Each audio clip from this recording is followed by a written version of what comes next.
ಸಾಮಂತರ ರಾಜರಾಗಿರ್ತಕ್ಕಂಥ ಯಲಹಂಕ ನಾಡಪ್ರಭುಗಳು ಅಂತಲೇ ಹೆಸರಾಗಿರ್ತಕ್ಕಂಥ ಒಂದು ವಂಶ. ವಿಜಯನಗರ ಸಾಮ್ರಾಜ್ಯದ ಒಂದು ಸಾಮಂತ ರಾಜರಾಗಿ ಕೆಲಸ ಮಾಡಿರ್ತಾರೆ. ಅದರಲ್ಲಿ ಪ್ರಮುಖವಾಗಿರ್ತಕ್ಕಂಥವರು ಕೆಂಪೇಗೌಡರು. ಕೆಂಪೇಗೌಡರು ಪ್ರಸಿದ್ಧಿಯಾಗಿದ್ದು ನಮ್ಮ ಈಗಿನ ಆಧುನಿಕ ಭಾರತದಲ್ಲಿ ಇಡೀ ಪ್ರಪಂಚದಾದ್ಯಂತ ಹೆಸರುವಾಸಿಯಾಗಿರ್ತಕ್ಕಂಥ ಏನು ಬೆಂಗಳೂರು ನಗರ ಇದೆ, ಆ ನಗರವನ್ನು ಕಟ್ಟಿರ್ತಕ್ಕಂಥವರು, ಅದಕ್ಕೆ ಅಡಿಪಾಯವನ್ನು ಹಾಕಿರ್ತಕ್ಕಂಥವರು ನಮ್ಮ ಕೆಂಪೇಗೌಡರು. ಹಾಗಾಗಿ ಅವರನ್ನು ನಾವು ಇಂದಿಗೂ ಸಹ ಬೆಂಗಳೂರನ್ನ ನಿರ್ಮಾಣ ಮಾಡಿರ್ತಕ್ಕಂಥ ನಿರ್ಮಾತೃ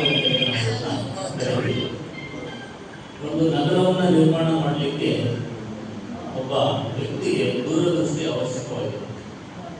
ಅವರು ಮುಖ್ಯವಾಗಿ 5 ಅಂಶಗಳನ್ನು ಮೂಲವಾಗಿ ಇಟ್ಟುಕೊಂಡು ನಗರವನ್ನು ನಿರ್ಮಾಣ ಮಾಡಲಿಕ್ಕೆ ಹೋಗ್ತಾರೆ.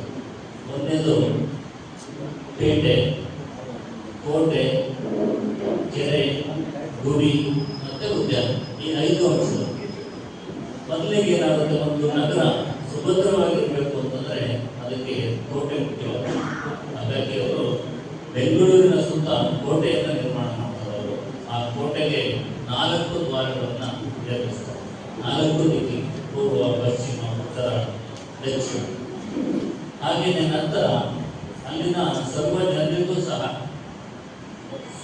ಸಮೃದ್ಧಿಯಾದ ಜೀವನ ನಡೆಸೋದಕ್ಕೆ ಪೇಟೆಗಳು ಅವಶ್ಯಕವಾಗಿರ್ತವೆ. ಪೇಟೆ ಅಂತಂದ್ರೆ ಏನಲ್ಲ, ಮಾರುಕಟ್ಟೆಗಳು ಅವಶ್ಯಕವಾಗಿರ್ತವೆ.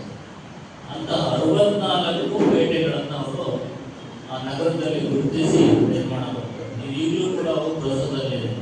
ಎಷ್ಟು ವಿಶಾಲವಾಗಿ ಬೆಂಗಳೂರು ಬೆಳೆದಿದ್ರು ಸಹ ಈಗಲೂ ಸಹ ನಾವು ಚಿಕ್ಕಪೇಟೆಗೆ ಹೋಗ್ತೀವಿ, ಬಳೆಪೇಟೆಗೆ ಹೋಗ್ತೀವಿ, ಸುಲ್ತಾನ್ಪೇಟೆಗೆ ಹೋಗ್ತೀವಿ, ಬನ್ನಿಪೇಟೆಗೆ ಹೋಗ್ತೀವಿ. ಈ ಥರ ಅಂದರೆ